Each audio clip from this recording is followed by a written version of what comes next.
Mexican food is always magical, no matter what the occasion, but Cinco de Mayo on May 5th is a special date in the Mexican calendar.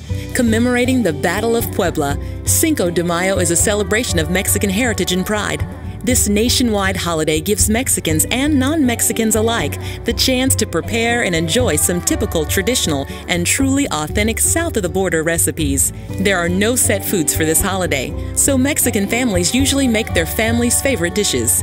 Cinco de Mayo is foremost a celebration of food and family, and typical Mexican recipes which would make an appearance include homemade guacamole, stuffed poblano chilies, chalupas, tortilla soup, and tacos. Along with the rest of the Recipe Publishing Network team, I would like to invite you to visit MexicanFoodRecipes.org to explore Cinco de Mayo in more depth with us and find out how to make the best Mexican food.